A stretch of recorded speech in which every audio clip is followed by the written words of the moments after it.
Era ojja kusanga nti ebyaddirira minisita wallahi tebyali birungi olwokubanga abbye ettaka lyamanyi nti sinde naali lyazaamaanya naye byamuddirira tebyali biki. Awantu alina omukisa guno message eno ogenda eri buli muntu yenna ayina waalina obukulembeze okuviira ddala eno wansi ku famire y'abantu b'okulembera omuli abaana bo n'omukyalawo n'oyambuka paka waggulu ku mukulembeze asembayo. Wallahi tutya Allah sheekhi, tutya Allah. Tumanye nti sheekhi Allah agenda kutubuuza ku buli kimu. Ate omukulembeze sheekhi akulembera abantu atamanyi nti omusiraamu ono asuza enjala, wallahi takimanyi. Naye tamanyi nti maaso ga Allah bagenda kimubuuza lwaki budala asuza enjala. Bali mu ntebe beenyola bwenyozi bwe bati, bali mu esi beeyagala, naye ng'ate abantu sheekhi bafa. Bantu bafa baggwawo tebeefiirayo. So baganda bange abasiraamu, njagala tunywere twesigamire Allah, tutye Allah subhanahu wa ta'ala, wakitiibwa Allah. Wallahi agenda twanguyiza bwekisaka ensi bino bitonde bya Allah yabitonda. Tulife n'abooluganda, omuntu gwolaba n'omutya n'otintima tarutaish wa tarutajif, kitonde kya Allah yakitonda. Kifula n'abagamba nti ffe tuli banafu, tuli bamasakini, la hawla lana wala quwwata illa billah. Naye tuyinaani? Wallahi tuyina Allah. Tukwate ensonga zaffe tuzolekeze Allah. Abantu abasomye ebyafaayo seeka ku nsi kuno kuliko abantu seeka abaali ab'amaanyi ab'ebbeeyi, obukulembeze nga bwabwe sheekhi balina buli kimu, naye Allah abateekawo baliriddawo olwaleero. Kifula seeka omuntu atamanyi Isitwa asuwa bingi, ng'omanya nti gundi w'amaanyi akusinga n'akulyazaamanya, muleke. Wanika mikono ki? Hadisi mwenye walina okunsinga bantu amiteeka emeka? Singa awanika emikono bw'ati Allah amukola ki?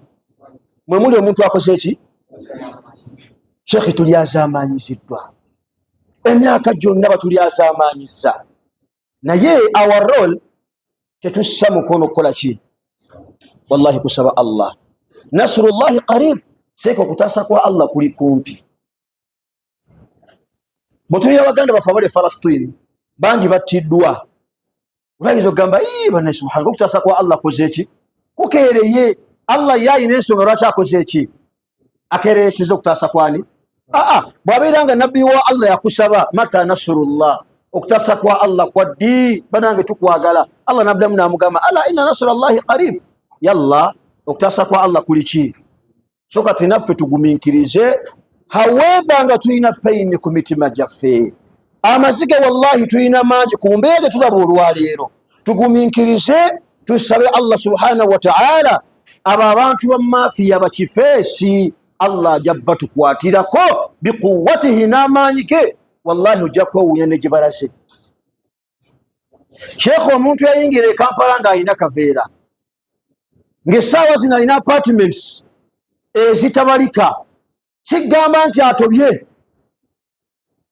n'akola ssente n'azizimba. Ali ku ssente z'abantu, abaana abandi bali mu makomera babasibye, ye ng'akola ki? Mukwate oyo, mumukwate wuuyo, nga bakwata eri ng'asayininga akaki. Wallahi mukalye, mweyagale, mukole buli kimu, naye mumanye nti waliwo akaseera sheekhi wogenda otuuka nga la mahala tewaliwo buddire bwonna osiikanya Allah subhanahu wa ta'ala. Akaseera omuntu kagenda oteekebwa mu kabbuli, wallahi akaseera ako sheekhi, n'akaseera omuntu ng'omwoyo gutuuse mu ddookoli. Obuseera obwo omuntu abufumiitirizeeko nnyo, especially abantu abeefuula nti bamugasa eri abasiraamu ate wallahi nga babakosa bukosa. Saba Allah subhanahu wa ta'ala abantu abafaanagana kwe bati abalyazaamaanya, kusaba Allah subhanahu wa ta'ala n'obusobozi bwo obeere ng'otukwatira ku bantu abafaanaganako bwe batyo. Tukusaba Allah subhanahu wa ta'ala, tuli banafu. Allah tukusaba nga tukwegayirira abantu abo obeere ng'obatukwatirako, obalaga obuyinza, batulyazaamaanyiza okumala ebbanga, batukaabiza amaziga, batulabiza ennaku ya Allah. Abantu bafamu bali mu kabbuli, abalala bali mu makomera, abalala batirika misaayi. Oba abantu abo ya Allah beeraga nti balinaffe, ne wallahi nga bali bakozi, batukolera mu bukozi. Wallahi najja n'alipootinga n'agenda n'asayininga akasente, n'abasiraamu ne bafa. eno musaida abasiraamu ne gutirika ne batwala eruzira ne wajjula ne wallahi ng'ogenda okulaba bonna abasinga eruzira abasiraamu baabasibanga tebalina kye bakoze olwokubanga omukulembeze yasayininga ssente bamala osayininga akasente abaana abandi ne batwalibwa yali mu maka ge na mukyala ina abaana be beeyagala ne wallahi ng'abaana b'abantu sheekhi bali mu makomera abaana b'abasiraamu bali mu makomera bakaaba abamu wallahi bafa abalala babasuula mu nnyanja ensolo ne zibalya lwakwagala ssente kwagala bitiibwa bituusizza abaganda bange tugumiikirize nakatono Allah katuwadde tuleme okulya haramu wallahi goyinza okulowooza nti ebbanga lyomaze ng'ojja olya haramu olaba nga tolina buzibu nabwo ofunye Allah akulindikirizaamu akaseera naye kaanakukwatako bw'ati sheekha agenda kunyiga wallahi ojja gakaaba nga teri akutaasa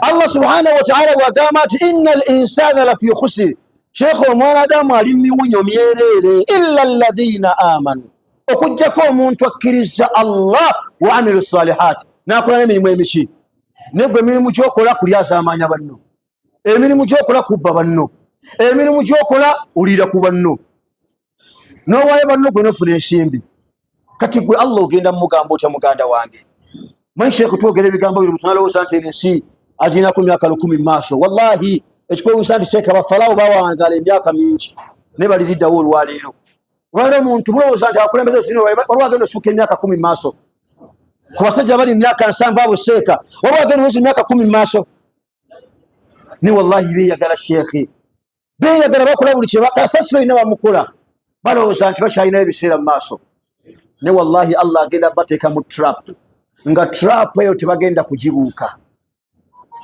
Allah asooka abanyigira awo akaseera wamaa dhalika yauma alqiyama agenda babbika muki agenda babbika muli balina okuzaaka Allah agamba nti waman yadhlim minkum omuntu inakeera ku makya n'alyazaamaanya munne n'alya ensimbi ezitali zize Allah agamba nti yudhiquhu adhaban kabira Allah wakumukombeza ku bibonereza ebiruma aya bazimanyi wallahi tebayi tubatamanyi sheekh bayimanyi buli kimu ne bagenda maaso nakola ki naye sitaani eraba nga atinisi Allah tagenda gibonereza yokka yagala atinisi Allah agibonereze n'abantu ki kati beera omugezi barakallahu fikum wajje mu bantu bafaanagana ku bwe tunaabeera bwotyo ojja kusinkana Allah subhanahu wa ta'ala nga Allah akusiimye so Allah subhanahu wa ta'ala tuwonye mali ya haramu nsaba Allah subhanahu wa ta'ala atuwa ogumiikiriza tugumiikiriza katono katuwadde nsaba Allah subhanahu wa ta'ala atuwejjana nsaba Allah subhanahu wa ta'ala abeere nga atugondesa eduniya nsaba Allah subhanahu wa ta'ala abeere nga atugabira emaali ya halali nsaba Allah subhanahu wa ta'ala atuwa abakyala abalungi nsaba Allah subhanahu wa ta'ala atuwa abaana abalungi nsaba Allah subhanahu wa ta'ala abeere nga atukwatira ku balyazaamaanya abalyazaamaanyiza emaali y'obusiraamu nsaba Allah subhanahu wa ta'ala abeere nga atukwatira ku balyazaamaanya abalyazaamaanyiza emaali y'abasiraamu nsaba Allah subhanahu wa ta'ala abeere nga atukwatira ku balyazaamaanya bonna we bali abalyazaamaanyiza emaali y'abasiraamu kubanga wakitiibwa Allah tukakasa nga tukkiriza nti gwe Allah kyosalawo kyekiba tukusaba Allah tabaraka wa ta'ala bikuwatika n'amaanyiko obeere nga obatukwatirako nga tukyalaba nga tukyali balamu twekubiriza Allah subhanahu wa ta'ala Allahumma amin rabbana atina fi dunya hasana wa fil akhirati hasana wa qina adhaban nar wa sallallahu ala sayyidina Muhammad wa ala alihi wa sahbihi wa sallim wa salamu alaykum wa rahmatullahi wa barakatuh.